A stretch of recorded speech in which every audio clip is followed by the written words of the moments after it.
بسم اللہ الرحمن الرحیم الحمد للہ رب العالمین والصلاة والسلام علی سید المرسلین وعلی آلہ واصحابہ اجمعین اما بعد۔ عزیز طلباء کرام، ہم نے قافیہ کے گزشتہ سبق میں مرفوعات کی اقسام کا بیان پڑھا۔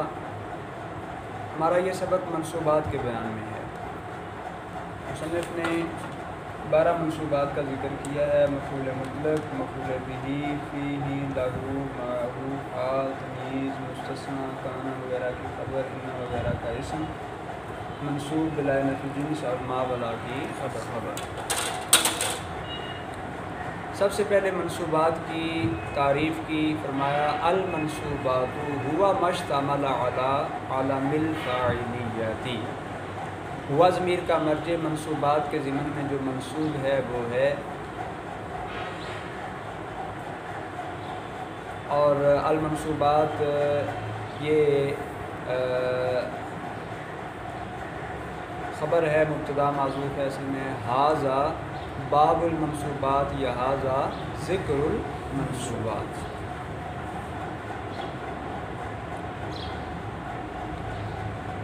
اچھا جی، تو منصوب کی تعریف کی۔ منصوب وہ اسم ہے جو مفعولیت کی علامت پر مشتمل ہو۔ مفعولیت کی علامت حرکت کی صورت میں کیا ہے؟ نصب، اور حرف کی صورت میں کیا ہے؟ تثنیہ میں یا، اور جمع میں بھی یا۔ فمنہ المفعول المطلق۔ تعریف کے بعد آگے پھر اقسام کا بیان شروع کیا، اور منہ میں ضمیر کا مرجع یہی ما اشتمل علی علم المفعولیہ ہے، یہ خبر مقدم ہوگی، اور المفعول المطلق موصوف سے مل کر مبتدا مؤخر۔ اور اس میں فا جو ہے یہ تفسیر کے لیے ہوگی، یعنی ان کی پھر آگے تفسیر یہ ہے کہ منصوبات میں سے ایک مفعول مطلق ہے۔ منصوبات یعنی جو مفعولیت کی علامت پر مشتمل ہے۔ اب سوال یہ ہے کہ مصنف نے منصوبات کی بقیہ اقسام کو چھوڑ کر مفعول مطلق کو مقدم کیوں کیا؟ تو اس کا جواب یہ دیا گیا ہے، چونکہ مفعول مطلق ہی مفعول حقیقی ہوتا ہے جس کو ما قبل فعل کا فاعل وجود میں لاتا ہے، تو اس لیے اس کو بقیہ منصوبات سے مقدم کیا۔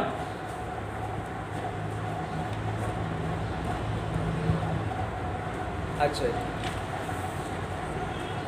مفعول مطلق کی تعریف کی، فرمایا وَهُوَ اسم ما فعلہ فاعل فعل مذکور بمعناہ۔ اسم سے مراد حدث ہے۔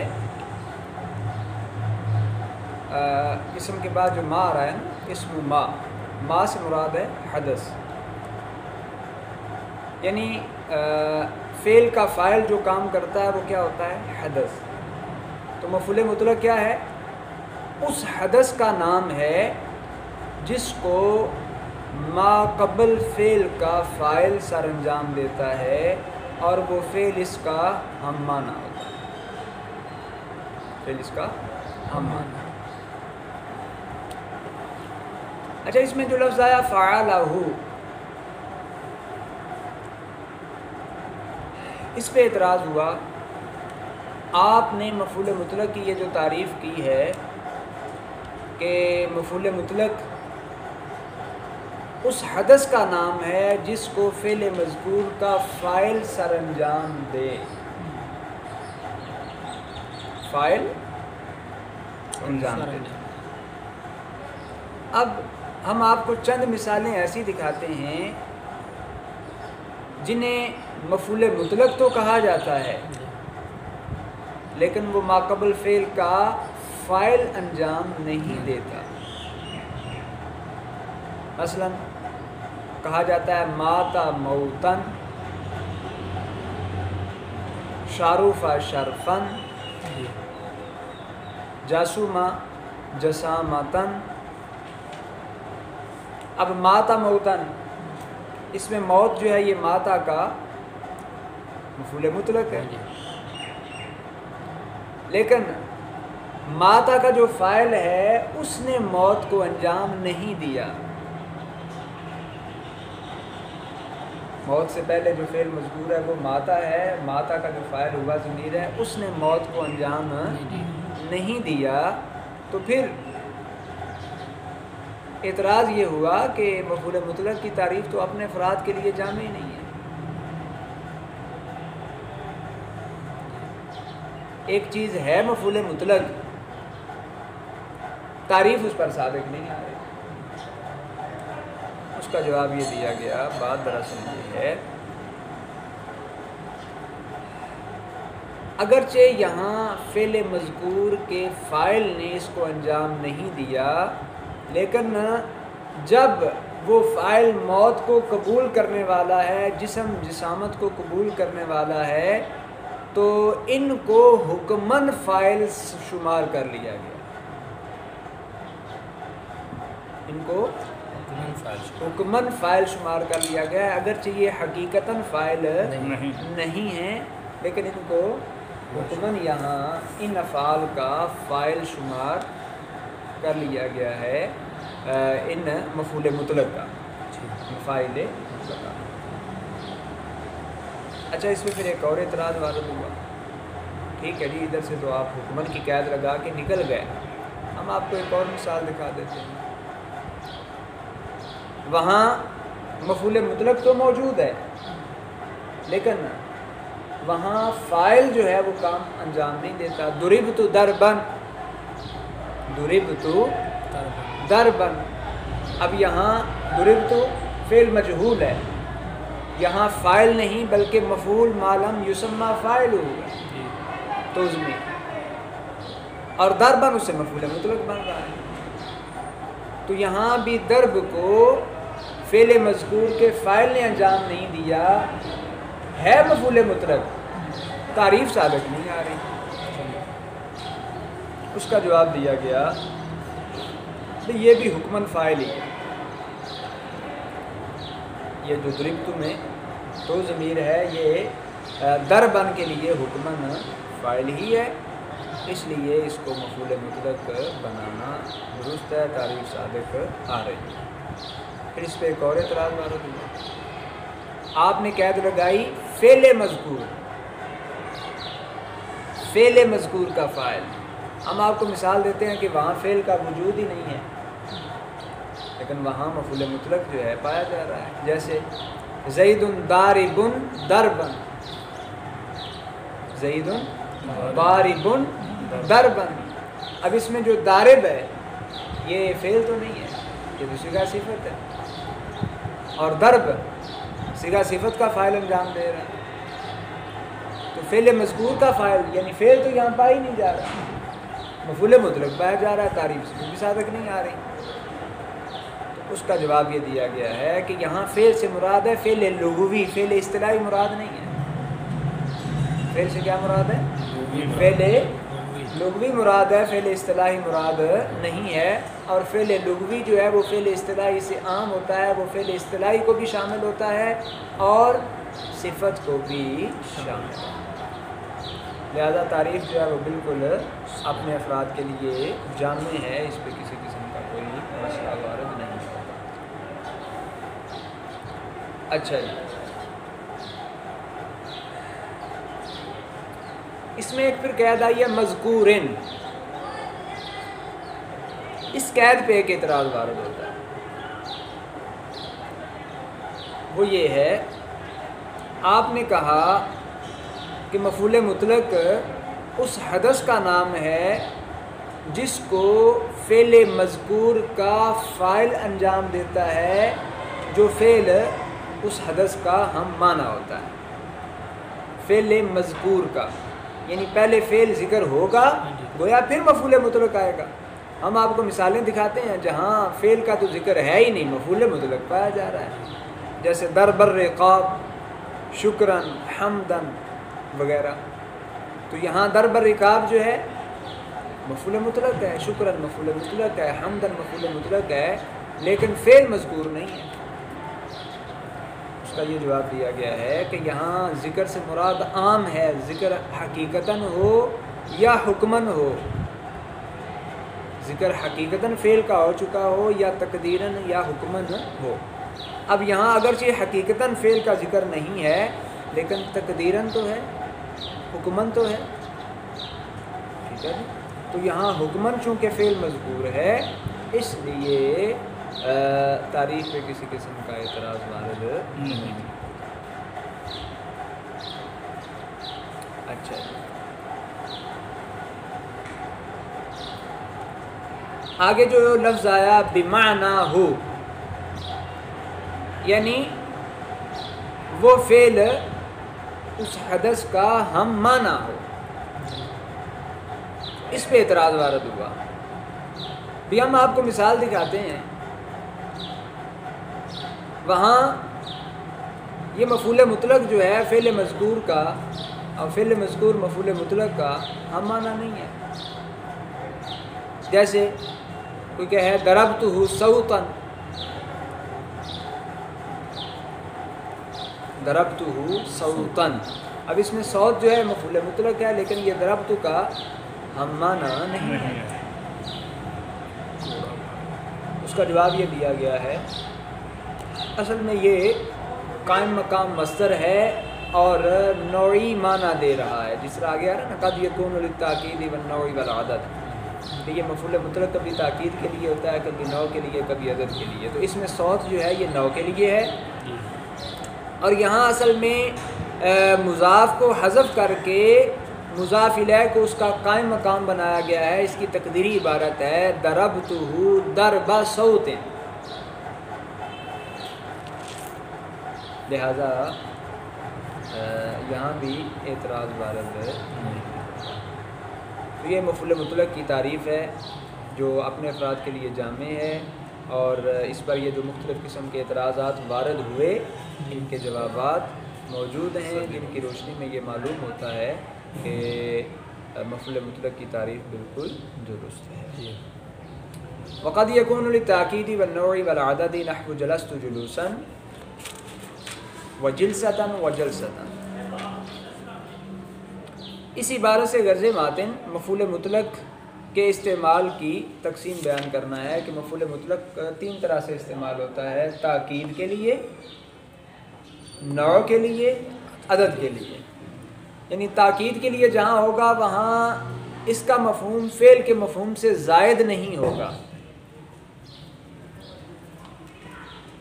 مفعول مطلق جب تاکید کے لیے ہوگا تو اس کے مفہوم میں فعل کے مفہوم پر زیادتی نہیں ہوگی، یہ محض تاکید پر دلالت کرے گا۔ جیسے جلست جلوسن، تو اس میں جلوس تاکید کے لیے ہے، کوئی اضافی معنی نہیں دے رہا۔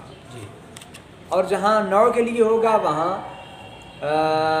وہ فعل کی بعض انواع پر دلالت کرے گا۔ مثلا کو کہے جلست جلساتن، جیم کے کسرہ کے ساتھ، بیٹھنے کی ایک نوع، بندہ مختلف طریقوں سے بیٹھتا ہے تو جلسہ ایک خاص بیٹھنے کا طریقہ، اس کی طرف اشارہ ہوگا۔ اور جلست جلساتن جب عدد کے لیے ہو تو اس وقت یہ جلسہ مثال بنیں گی، یعنی میں ایک بار بیٹھا، ٹھیک ہے۔ جلسہ ایک بار بیٹھنے پر دلالت کرے گا۔ اگر تثنیہ جمع لے کے آئیں تو پھر 2-3 بار یا اسی حساب سے جتنی بار بندہ بیٹھے اس کو بیان کرنے کے لیے۔ فَالْأَوَّلُ لَا يُثَنَّى وَلَا يُجْمَعُ بِخِلَافِ أَخَوَيْهِ۔ اب یہ جو پہلی نوع ہے، پہلی مفعول مطلق کے استعمال کی پہلی صورت تاکید، فرمایا کہ اس کا تثنیہ بھی نہیں آتا، اس کا جمع بھی نہیں آتا، برخلاف اس کی باقی دونوں قسموں کے اخوہ کے، یعنی نوع اور عدد کے، کہ ان کا تثنیہ اور جمع آ جاتا ہے، استعمال ہو جاتا ہے۔ جیسے وہ کہتا ہے جلست جلساتین، جلست جلساتن، تو اس میں تثنیہ بھی آ جاتا ہے، جمع بھی آ جاتا ہے۔ وقد یکون بغیر لفظی نحو قعدت جلوسا، کبھی کبھی ایسا بھی ہوتا ہے کہ مفعول مطلق ما قبل فعل کا ہم لفظ نہیں ہوتا، سابقہ مثالیں جو اس بات پر دلالت کر رہی ہیں کہ مفعول مطلق اور سابقہ فعل دونوں کا مادہ ایک ہی ہے، اور کبھی کبھی ایسا بھی ہوتا ہے کہ مادہ مختلف ہوتا ہے، جیسے قعدت جلوسا، معنی ایک ہی ہوگا، تعریف میں معنی کی قید لگائی تھی، لفظ کی قید نہیں لگائی، تو اسی بات کی طرف اشارہ تھا کہ مادے کا اختلاف دونوں میں ہو سکتا ہے، البتہ معنی کا اختلاف نہیں۔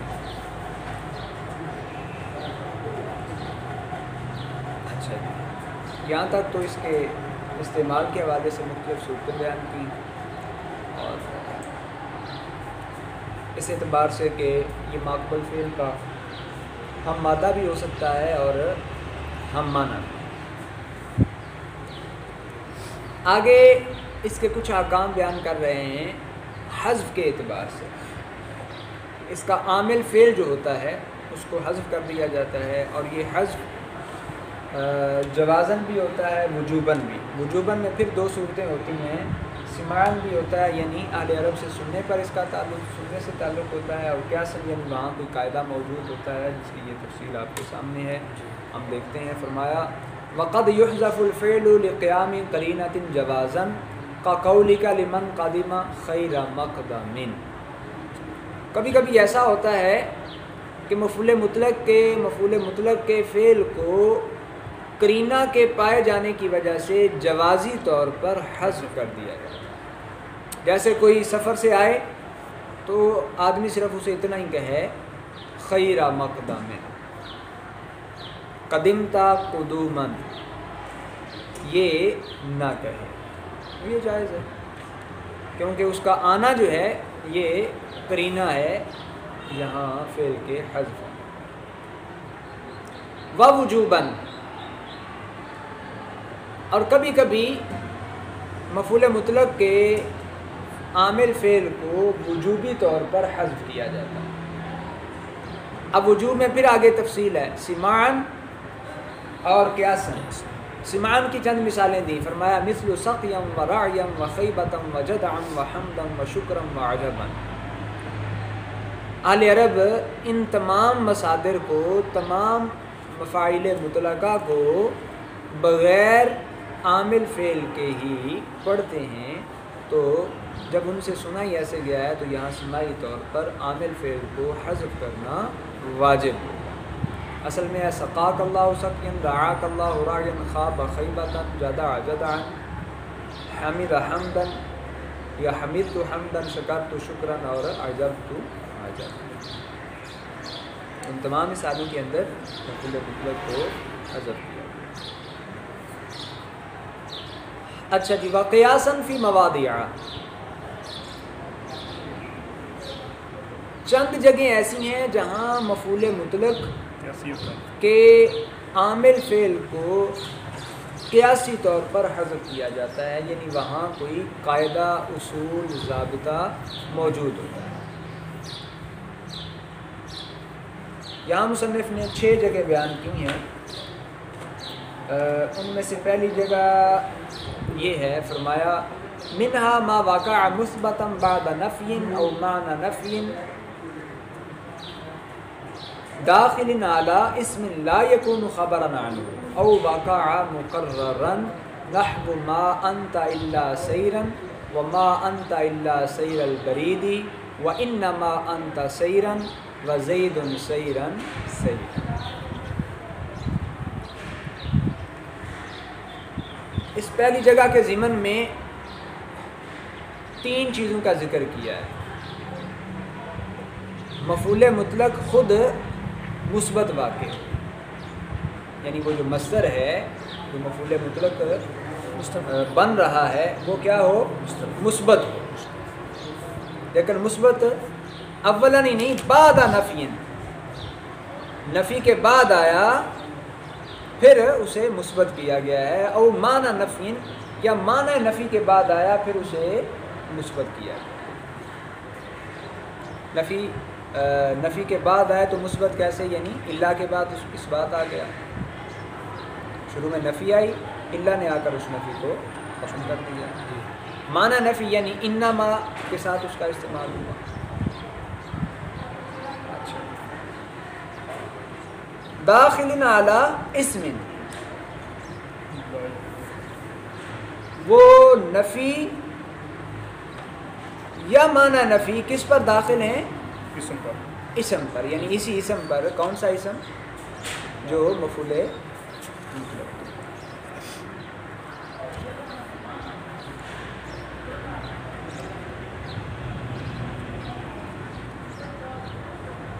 لا یکون خبرا عنہ،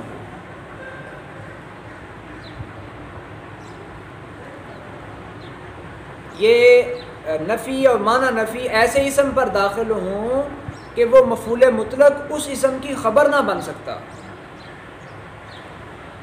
یعنی یہاں نفی اور معنی نفی مصدر پر نہیں بلکہ مصدر سے پہلے ایک اسم پر داخل ہوں گے کہ اس اسم کی مصدر خبر نہیں بنے گا. مصدر اس اسم کی خبر نہیں بنے گا تو وہاں کیا ہوگا؟ مفعول مطلق کا عامل فعل وجوبی طور پر قیاساً محذوف ہوگا. قاعدہ کلیہ کیا سامنے آیا کہ جہاں مفعول مطلق یعنی مصدر مثبت واقع ہو نفی کے بعد یا معنی نفی کے بعد، اور وہ نفی یا معنی نفی ایسے اسم پر داخل ہیں کہ وہ مصدر اس اسم کی خبر نہیں بن سکتا، یا پھر دوسری صورت یہ ہے کہ خود مصدر مکرر آئے، اس کا تکرار ہو، تو ان جگہوں پر مفعول مطلق کے عامل فعل کو قیاساً حذف کیا جائے گا. مثالیں دی: ما انت الا سیرن وما انت الا سیر البریدی. اب ما انت الا سیرن، ما کے بعد الا آیا، سیر مثبت، نفی کے بعد مثبت ہو گیا. دوسرا ما نفی ہے اور نفی کس پر داخل ہے؟ انتا پر، اور سیر اس انتا کی خبر نہیں بن رہا، لہٰذا یہاں سیر کا جو عامل فعل ہے وہ وجوباً حذف کر دیا. اصل میں ہے اے تسیر سیرا، اور یہ سیرن یہ نکرہ کی مثال دی، اور دوسری مثال ہے معرفہ کی. ما انت الا سیر البریدی، مضاف مضاف الیہ مل کر یہ معرفہ ہے، اور باقی ساری چیزیں وہی ہیں کہ یہ نفی کے بعد مثبت ہو گیا ہے اور نفی ایسے اسم پر داخل ہے کہ سیر البرید اس اسم کی خبر نہیں بنتا. انما انت سیرن یہ معنی نفی کی مثال ہے، اور معنی نفی ایسے اسم پر داخل ہے کہ سیر اس کی خبر نہیں بن رہا. زید سیرن سیرن یہ اس مفعول مطلق کی مثال ہے کہ جہاں مفعول مطلق تکرار کے ساتھ آیا ہوا ہے، یعنی سیرن سیرن. تو یہاں بھی کیا کیا گیا ہے؟ اس کے عامل فعل کو قیاساً حذف کر دیا. تو یہ تھا پہلا مقام. اس کے بعد آگے جی دوسرا مقام جہاں مفعول مطلق کے عامل فعل کو حذف کیا جاتا ہے. فرمایا وَمِنْهَا مَا وَقَعَ تَفْصِيلًا لِأَثَرِ مَضْمُونِ جُمْلَةٍ مُتَقَدِّمَةٍ مِثْلُ فَشُدُّ الْوَثَاقَ فَإِمَّا مَنًّا بَعْدُ وَإِمَّا فِدَاءً. دوسری جگہ یہ ہے کہ جہاں مفعول مطلق وہ مصدر ما قبل جملہ کے مضمون کے اثر کی تفصیل واقع ہو. اس سے پہلے ایک جملہ آ رہا ہے، اس جملے کا جو مضمون ہے، اس مضمون کا جو اثر ہے، اس اثر کی یہ تفصیل واقع ہو رہا ہے. اب دیکھیں اس میں منن اور فدان یہ دونوں کیا ہیں؟ منن اور فدان یہ دونوں مفعول مطلق ہیں، اور یہ دونوں تفصیل بیان کر رہے ہیں ما قبل جملہ کے مضمون کے اثر کی. جملہ کیا ہے؟ حتی اذا اسخنتموہم فشدوا الوثاق، یعنی فشد الوثاق پھر تم نے کیا کرنا ہے؟ بیڑیوں کو مضبوطی سے باندھ دینا ہے، بیڑیوں کو مضبوطی سے باندھ دو. تو شد الوساق یہ ماقبل جملہ ہے. اس جملہ کا مضمون کیا سامنے آیا؟ مضمون ہے بیڑیاں باندھنا. اور اس کا اثر کیا ہے؟ اثر کیا ہے؟ یا تو پھر احسان کر کے بیڑیاں کھول دینا، یا پھر کیا کرنا؟ فدیہ لے کے چھوڑ دینا، اور یا پھر یہ ہے کہ انہیں غلام بنا لینا. یہ ہے ماقبل جملہ کے مضمون کا اثر. مضمون کیا ہے؟ بیڑیاں باندھنا، اور اس کا اثر کیا ہے؟ کھولنا، فدیہ لینا، غلام بنا. اب کیا کیا؟ اما منن بعد و اما فدان. یہاں منن اور فدان اسی جملہ کے مضمون کے اثر کی تفصیل بیان کر رہا ہے. تو یہاں بھی ان کے عامل فعل کو حذف کرنا واجب ہے. اصل میں ہوگا فَإِمَّا تَمُنُّونَ مَنًّا، ٹھیک ہے جی، وَإِمَّا تَفْدُونَ فِدَاءً. اس کے بعد تیسری جگہ بیان کی وَمِنْهَا مَا وَقَعَ لِتَشْبِيهِ عِلَاجًا بَعْدَ جُمْلَةٍ مُشْتَمِلَةٍ عَلَىٰ اسْمٍ بِمَعْنَاهُ وَصَاحِبِهِ نَحْوُ مَرَرْتُ بِهِ فَإِذَا لَهُ صَوْتٌ صَوْتَ حِمَارٍ وَصُرَاخٌ صُرَاخَ ثَقْلَىٰ.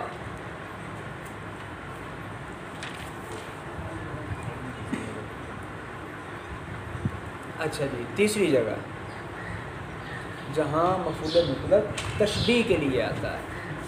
کس کے لیے جی؟ تشبیہ کے لیے آتا ہے. اور اس سے پہلے ایک جملہ ہوتا ہے، جو جملہ ایک ایسے اسم پر مشتمل ہوتا ہے جو اسم ایسے اسم پر مشتمل ہوتا ہے جو اس کا ہم معنی، یعنی مفعول مطلق کا ہم معنی ہے وہ اسم، اور اس کے ساتھ اس کا صاحب بھی، یعنی اسم کا صاحب بھی موجود ہوتا ہے.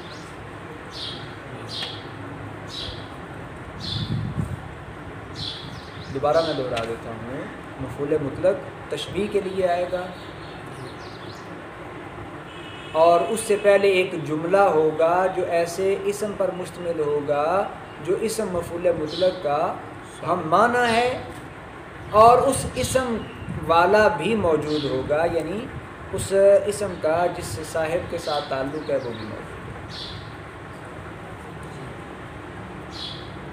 اور علاجن یہ حدث پر دلالت کرنے کے لیے ہوگا.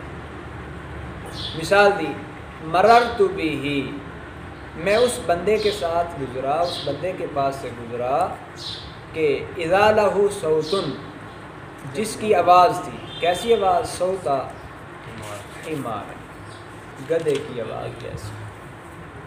اب اس میں صوتا حمار یہ کیا ہے؟ مفعول مطلق تشبیہ کے لیے آیا ہوا. اس سے پہلے جملہ کیا ہے؟ اذا لہ صوتن، لہو صوتن، لہو صوتن، یہ جملہ ہے. اور اس جملے کے اندر اسم موجود ہے. کون سا؟ صوتن. یہ اسم صوت حمار میں جو صوت مفعول مطلق ہے اس کا ہم معنی ہے. اور بصاحب، یہاں اس جملے کے اندر اس کا صاحب بھی موجود ہے. کون؟ لہو میں ہو ضمیر ہے جس کی آواز ہے. تو اس جملے کے بعد یہ جو مفعول مطلق آ رہا ہے اس کے عامل کو قیاساً حذف کرنا واجب ہے. بات واضح ہو گئی؟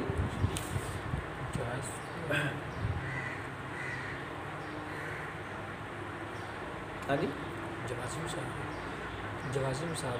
نہیں، یہ وجوباً کی ہے نا ساری، قیاسی طور پر جہاں عامل کو حذف کرنا واجب ہے. تو یہاں قیاسی مثال اصل میں ہے یسوت صوت الحمار، یعنی مررت بہ فاذا لہ صوت فاذا لہ صوت یسوت صوت الحمار. تو یہ یسوت جو ہے اس کو یہاں سے حذف کیا گیا، کیونکہ اس سے پہلے وہ ساری صورتحال موجود ہے کہ یہاں صوت الحمار تشبیہ کے لیے آ رہا ہے، ضابطہ موجود ہے، اور اس سے پہلے ایک جملہ بھی موجود ہے جو اس کے معنی اسم پر مشتمل ہے اور اس کے صاحب پر بھی مشتمل ہے.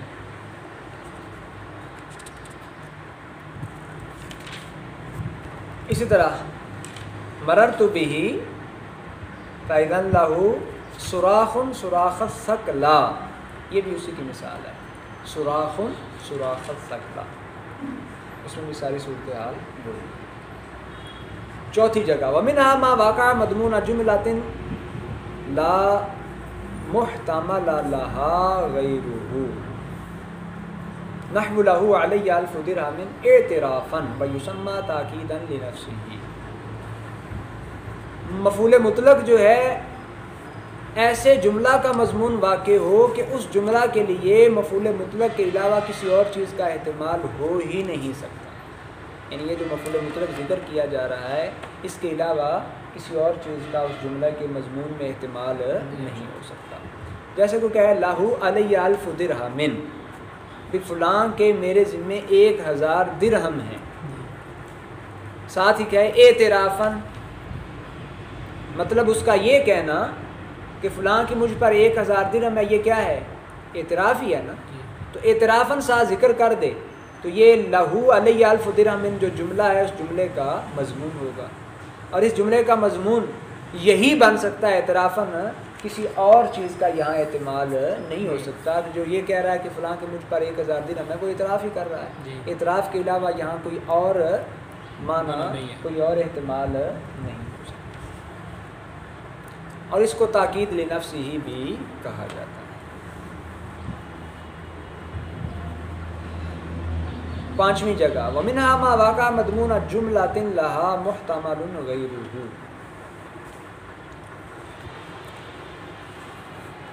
نحو زید قائم حقا ویسمى تاکیدا لغیرہ۔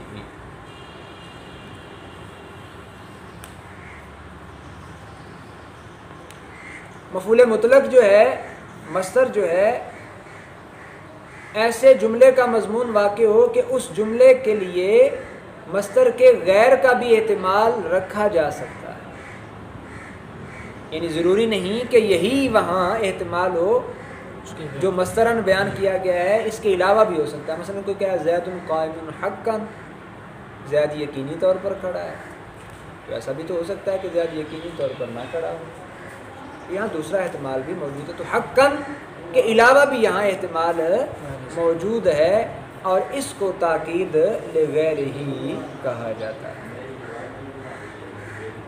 لغیر ہی کیوں کہا جاتا ہے؟ اس لیے کہ یہاں غیر کا جو احتمال ہوتا ہے اس کو ختم کرنے کے لیے اسے ذکر کیا گیا۔ اور چھٹی صورت ومنها ما واقع مثنى مثل لبیک وسعدیک، جہاں مصدر جو ہے تثنیہ واقع ہو، مصدر کیا ہو؟ تثنیہ واقع، تو وہاں بھی کیا کیا جاتا ہے؟ اس کے عامل فعل کو قیاساً حذف کرنا واجب ہوتا ہے۔ جیسے لبیک، لبئی تثنیہ ہے، اسی طرح سعدی تثنیہ ہے، ضمیر کی طرف مضاف ہیں، تو ان کے عامل فعل کو یہاں حذف کرنا واجب ہے۔ ٹھیک ہے جی، الحمدللہ یہاں تک ہماری مفعول مطلق کے حوالے سے بات مکمل ہوئی۔ انشاءاللہ العزیز ہمارا اگلا سبق جو ہے وہ مفعول بہ منصوبات کی دوسری قسم کے حوالے سے ہوگا۔ اللہ رب العزت کی بارگاہ میں دعا ہے اللہ تعالیٰ